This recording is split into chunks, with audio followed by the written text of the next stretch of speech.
Kahit si Bongbong Marcos pa ang mag-utos sa akin ng mali, hindi ako susunod sa kanya kahit tanggalin niya akong pulis. Diba? Ba't ako susunod sa kanya? Sino ba siya? Siya ba ang boss ko? Hindi ko siya boss. Ang boss ko yung nagpapasahod sa akin. Sino bang nagpapasahod sa akin? Mga Pilipino. Diba? Mga Pilipino ang nagpapasahod sa akin. Ba't ako susunod sa presidente? Ano ba siya? Presidente lang siya. Diba? Ako, pulis ako. Pwede ko siyang arestuhin pagka wala siya sa serbisyo, pagka wala siya sa pwesto niya. Alam mo yung tinatawag na self-respect, or anong tawag dun? Dignity. Alam mo yung dignity ng isang empleyado, dapat hindi mo inaapakan yun. Hindi porke mas mababa sa'yo, aapak-apakan mo na lang yung dignidad niya. Hindi po pwede yan. Kahit ikaw pa yung presidente ng Pilipinas, kahit ikaw pa yung pinakamayamang tao sa buong mundo, hindi mo pwedeng apak-apakan yung dignidad ko bilang tao. Tandaan mo yan. Kahit sino ka pa, diba? Kahit sino ka pang tao kang yan, kung inapak-apakan mo yung dignidad ko, magkamatayan na tayo, diba? Ikaw kayo yung ganya-ganyanin ko, ikaw kayo yung kupal-kupalin ko kung anong mararamdaman mo, diba? Try mo din kayang maging biktima ng kakupalan. Tingnan natin, baka iyak ka na lang dyan sa gilid. Di mo kasi alam. Di nyo kasi alam kasi nasa mataas kayong posisyon. Di nyo alam yung nararamdaman ng isang mababang tao lang, na kapag kinupal-kupal mo, walang magagawa kundi tatahimik lang. Diba? Kasi alam niya sa sarili niya na walang laban sa'yo. Kasi mataas ka eh. Pero wag mo akong ginaganyan. Kahit gaano ka pa kataas, wala akong pakialam sa ranggo mo. Diba? Wala akong pakialam sa ranggo mo. Kahit ano ka pa, kahit general ka pa, kahit ikaw pa ang hepe ng PNP, kahit ikaw pa yung pinakamataas sa buong mundo. Sabi ko na nga ba, kapag kinupal-kupal mo ako at ay napakan mo yung dignidad ko, magkamatayan na tayo. Diba? Yun yung prinsipyo na pinaglalaban ko, mga kasama. Yan yung tinatawag na prinsipyo. Hindi yan mabibili ng pera, kahit anong magkano mang pera yan. Tandaan nyo lagi na yung prinsipyo lang yung kaya mong ipaglaban sa buong buhay mo. Kahit wala ka ng pera, kahit wala ka ng kung ano-ano man yan, kahit anong meron ka na winala ng mga tao, prinsipyo lang yung matitira sa'yo. Tandaan nyo yan. Dignidad lang matitira sa'yo. At wag na wag mong ibebenta yan, kasi yan lang yung natitira sa'yo. Diba? Nagigets nyo ba ako?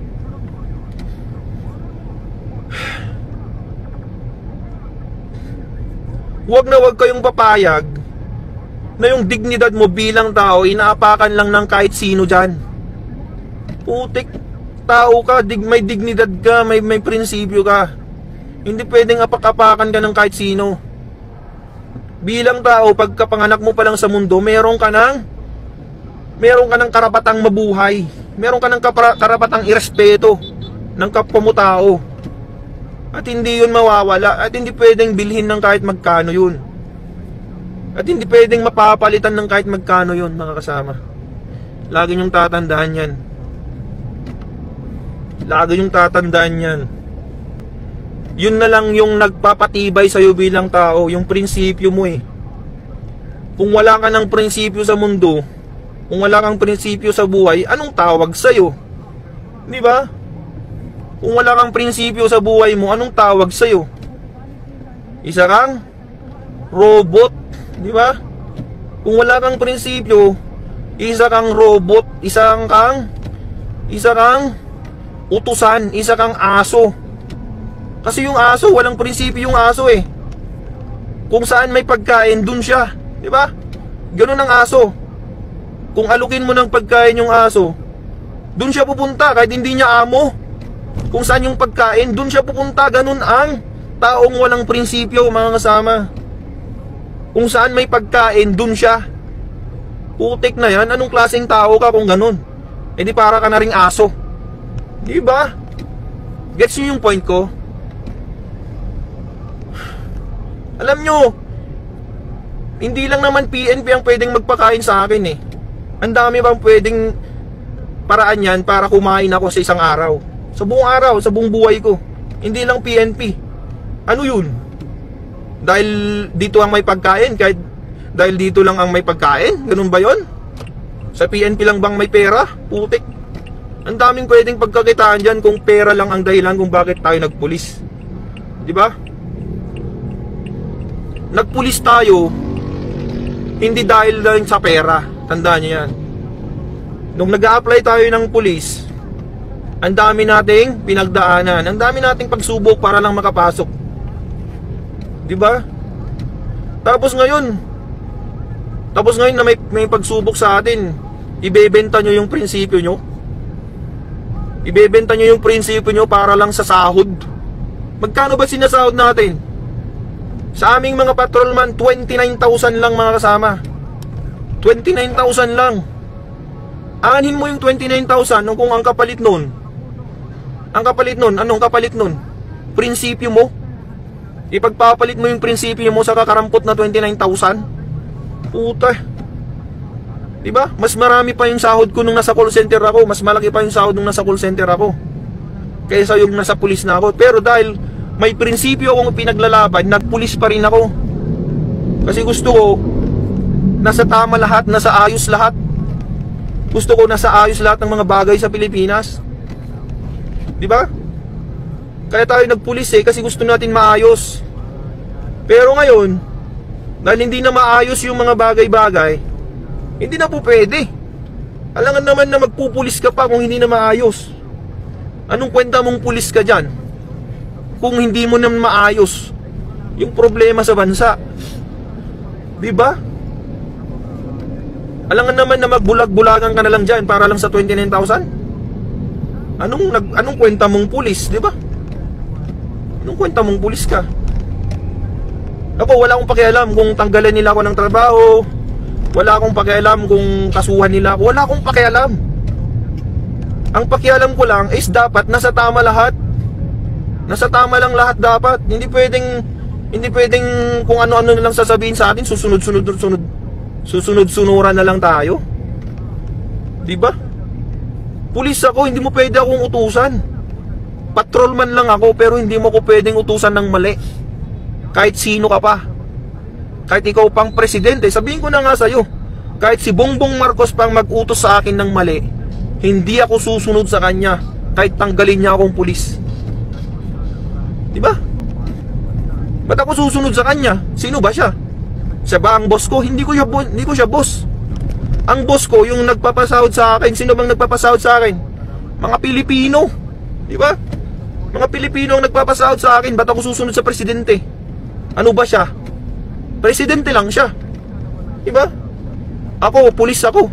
Pwede ko siyang arestuhin pagka wala siya sa serbisyo, pagka wala siya sa pwesto niya. Diba? Kung walang pulis sa Pilipinas, sino na lang mag-aaresto sa mga tiwaling opisyal na yan?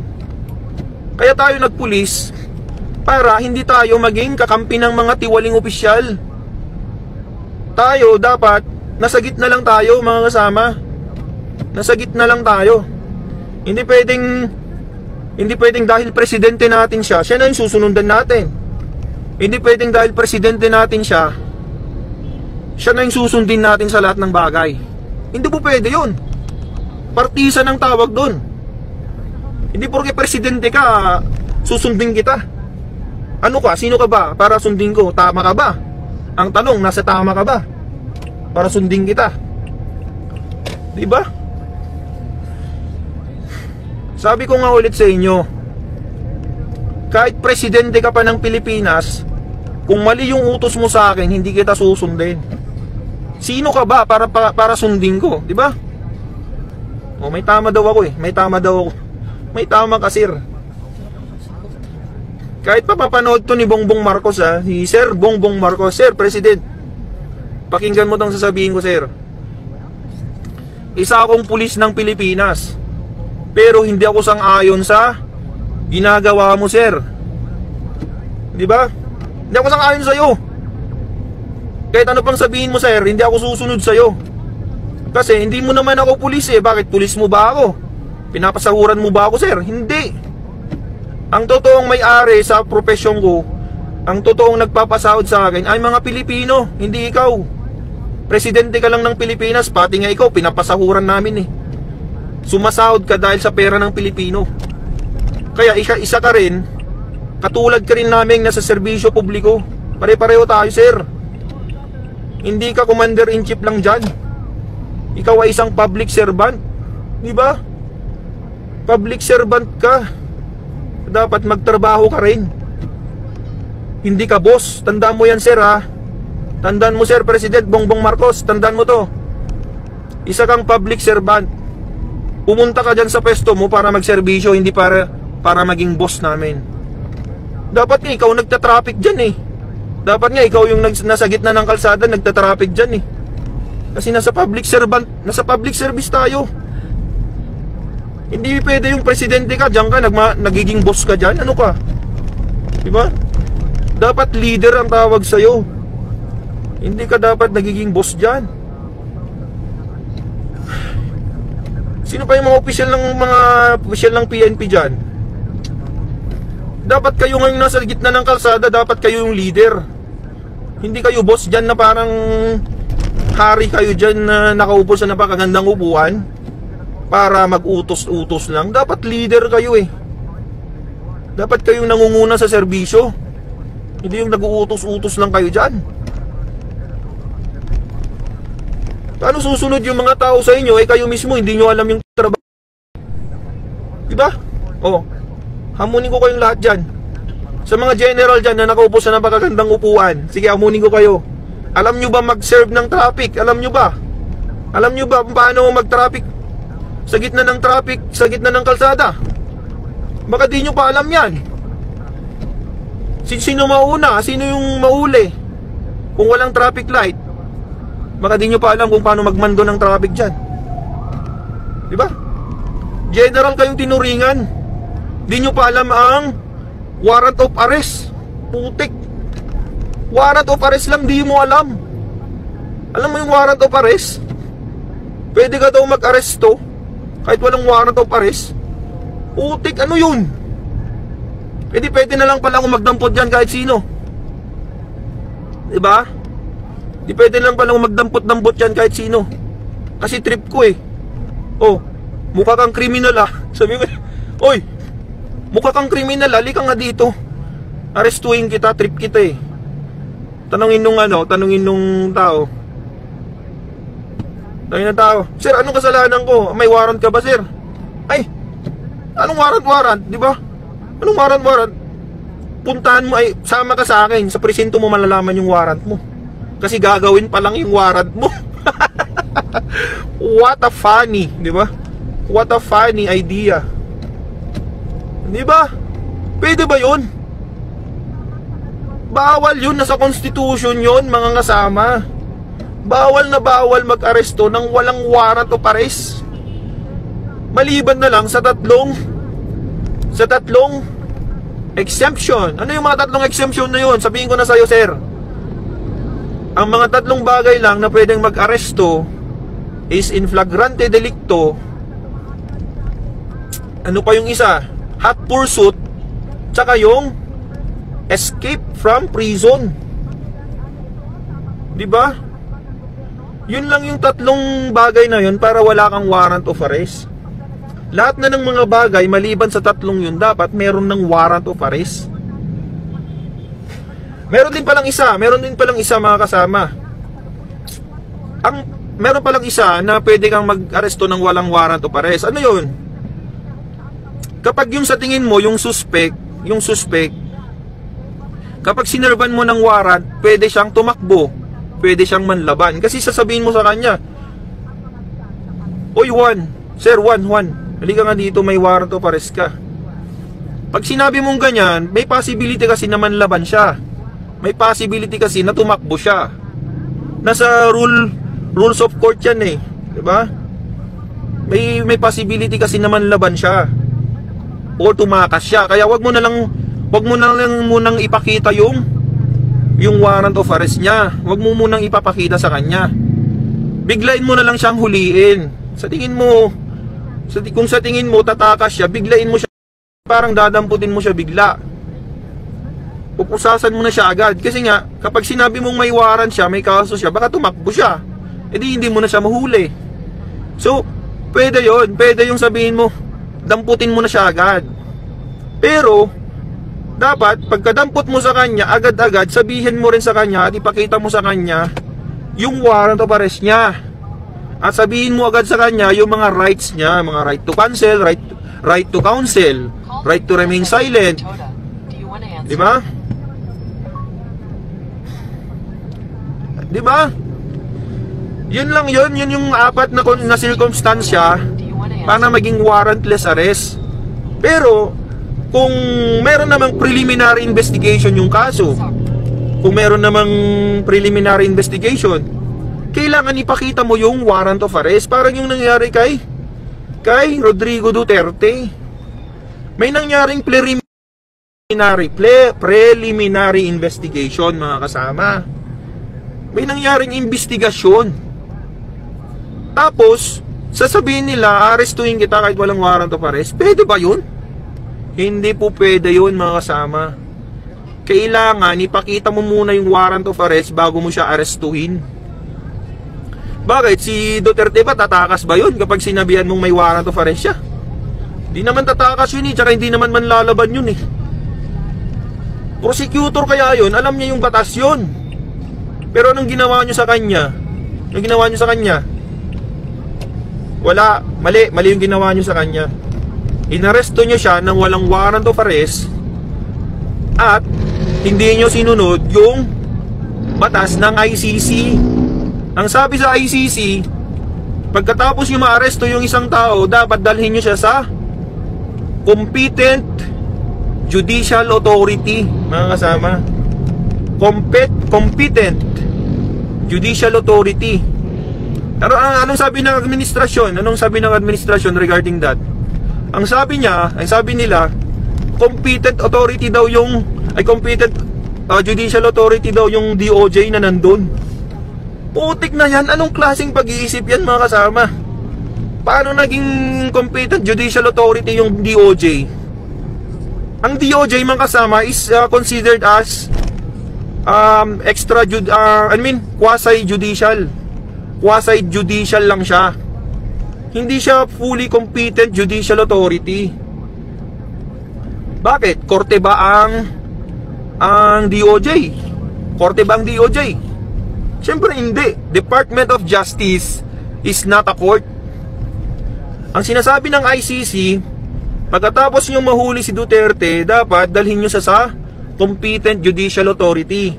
Ano yung competent judicial authority na yan? In short, ang tawag dyan ay korte. Kahit anong korte sa Pilipinas, pwede. Kahit nga sa pinakamababang korte na lang sana eh. Pero anong ginawa? Dinala saan? Villamor Air Base, mga kasama. Bakit? Korte ba yun? Siyempre hindi korte yun. Walang judge dun eh. Sino magsasabi na tama o mali yung pagka-aresto niya kung walang judge? Siyempre kailangan mo ng judge para magsabi sa'yo ng ganito ganyan. Ang sabi ng administrasyon, meron daw DOJ personnel na kasama doon. Siya na daw yung judicial authority. Putik, sabi ko na nga ba eh. Bangag talaga tong mga to eh, no? Walang alam sa batas. Kawawa naman ang Pilipinas kung ganyan. Ako, patrolman lang ako, mga kasama. Hindi ako abogado, pero may alam ako sa batas. Hindi ko naman sinasabing alam ko lahat, pero may alam ako sa batas. Judicial authority is a court. Villamor Air Base is not a court. And DOJ is not a court. Ano yung mga yan? Rason lang yan ng mga bangag. Kasi wala silang alam. Or alam nila, pero nilulusot lang nila yung gusto nila. Pero hindi nyo maloloko ang mga Pilipino. Diba? Hindi nyo kami maloloko kasi may isip din kami, hindi lang kayo. Ang problema lang kasi sa inyo, bangag kayo. Kami, hindi kami bangag. Kasi nag-iisip kami, kayo hindi kayo nag-iisip. Ano ba yan? Anima ba ko nakmanin? Kanina pa ako salita ng salita dito, wala man lang mag-comment ng maganda dito.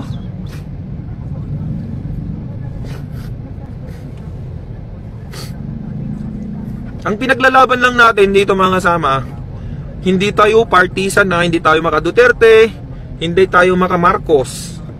Sasabihin ko sa inyo clarification lang. Hindi ako maka Marcos, hindi rin ako maka Duterte. Ang akin lang, ang sinasabi ko lang is mali yung pagka-aresto kay Duterte. 'Di ba? Maling-mali yung pagka-aresto sa kanya. Anong sabi sa batas kapag mali yung pagka-aresto sa kanya? O mga pulis, mga men in uniform dyan, tanungin ko kayo, anong mangyayari kapag mali yung pagka-aresto sa isang suspect? Ang tinatawag natin dyan, invalid arrest or unlawful arrest. Anong mangyayari dyan? Okay, sagot kayo. Anong mangyayari dyan kapag unlawful arrest o yung pagka-aresto ng isang suspect ay invalid or unlawful? Ano yun? Ang mangyayari dyan, mga kasama, kapag unlawful arrest or invalid arrest, it's considered as ano?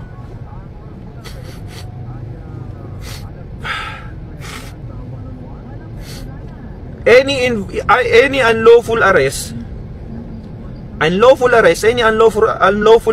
is considered to be invalid. Ibig sabihin nun, mga kasama, kapag unlawful yung pagka-arrest mo, hindi sang-ayon sa batas yung pagka-arrest mo, yung pagka-aresto mo na yun, it's considered as invalid. Anong ibig sabihin nun? Inaresto ko si Juan, hindi dumaan sa tamang proseso. Okay, si Juan, mapapawalang bilanggo siya, mapapalaya siya.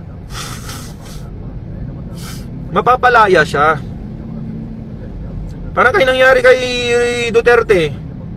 Kapag unlawful yung pagka-aresto sa kanya, ang mangyayari sa kanya, magiging invalid yung arrest niya. Ibig sabihin, kapag invalid yung arrest niya, mapapawalang bilanggo siya. Pwede siyang pabalikin sa Pilipinas. Yun yung mangyayari dyan. Okay na ba? Clear na ba tayo dyan, mga kasama?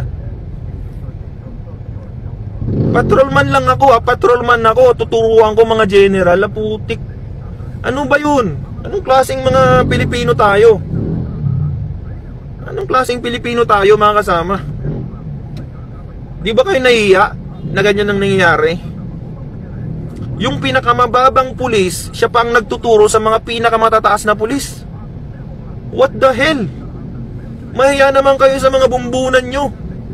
Hindi nyo pa alam ang batas. Ang tagal nyo na sa serbisyo, di nyo alam ang batas. Ano ba yan? Nakakahiya tayo.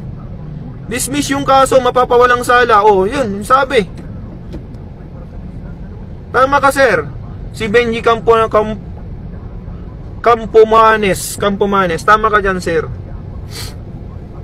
Kapag mali yung pagka-aresto sa isang suspect, kapag unlawful, if it's not in accordance with the law, if you arrest the person not in accordance with the law, it's considered unlawful. And if it's unlawful arrest, it's considered invalid. And if it's invalid, it's already invalid from the beginning. Ibig sabihin, walang sala yung inaresto mo. Naintindihan nyo ba? Tatagalugin ko pa ba? Huwag na, kasi nakakapagod mag-explain. Basta alam nyo na yun. Walang sala si Rodrigo Duterte kasi mali yung pagka-aresto sa kanya. That's it. Mali yung pagka-aresto sa kanya. So ibig sabihin, walang sala si Duterte. Ibig sabihin, pauwiin na siya sa Pilipinas. Hindi mo pwedeng i-detain yung tao na walang kasalanan, na walang kaso. Wala nga siyang kaso eh. Ba't nyo i-detain dyan sa ICC? Yun lang ang point ko, mga kasama. Kaya ako galit na galit kasi mali yung sistema natin. Mali pa yung mga mindset ng mga opisyal natin. Ang daming mali sa Pilipinas. Ang daming mali. Pulis ako pero Pulis ako. Pero bakit? Ano ranggo ko? Ano ba ranggo ko? Patrolman PO1. Pinakamababang ranggo sa PNP, mga kasama. Pero ako pa yung nagle-lecture, ako pa yung nagsasabi sa mga general kung anong dapat at hindi dapat. Maya naman kayo mga sir. Nakakaya kayo. O patawag nyo ako ngayon sa krame. Amunin ko kayo mga sir ha, mga general. Chief PNP, this is for you sir. Sabihin ko na sa iyo, ang sinabi mong statement na kaya, ang sabi mo sir, kaya ano sabi na? Hindi lahat or ano sabi niya?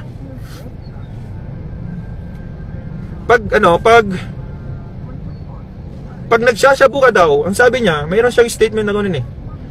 Pag nagsashabu ka daw, hindi ibig sabihin masamang tao ka na. Pampawala lang daw ng antok at puyat lang yon. Anong klaseng mindset yan mga kasama? Isipin nyo mabuti. Pag nagsashabu ka daw, sabi ng hepe ng Chief PNP, ang sabi ng Chief PNP namin,